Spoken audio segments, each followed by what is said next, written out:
me, Kerry, from the School of Etiquette, and today we're going to be learning about the different seated positions.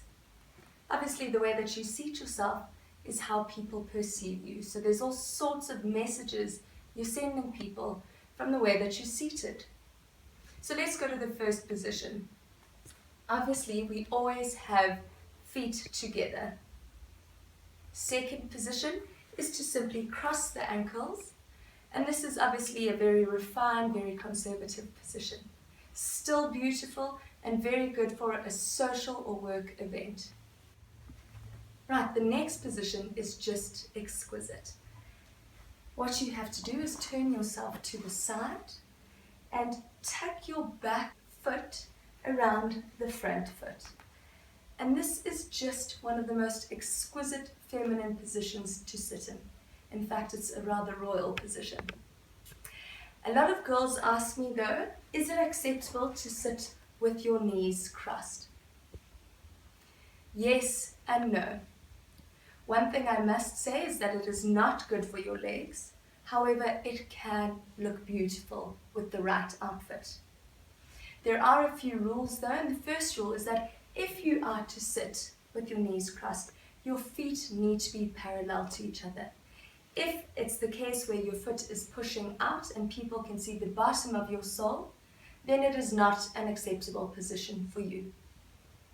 You may also never use this position if you are in a short skirt or short shorts. It is a very unflattering look for one. Right, so there you have it. 4 very simple seated positions that make you stand out and look absolutely fabulous. The last point to know is, what do you do with your hands? Right, what I do is I choose the hand with the nicest ring on it. I put the other hand down and the ringed finger on top. So one hand and the other one on top. And that can be on either one of your legs. Alternatively, if you are seated in an armchair or an office chair, obviously you're in a different environment and you need to portray a more confident and more authoritative position. Notice how I take my seat, going down gently.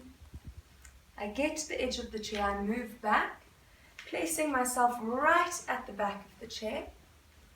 I then push my arms forward.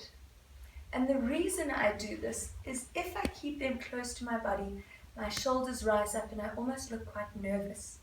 Whereas if I push them forward, I look more in control and more confident. And this is obviously how I would sit if I were chairing a meeting. So there you have it, 4 very easy seated positions, as well as what to do with your hands when being seated.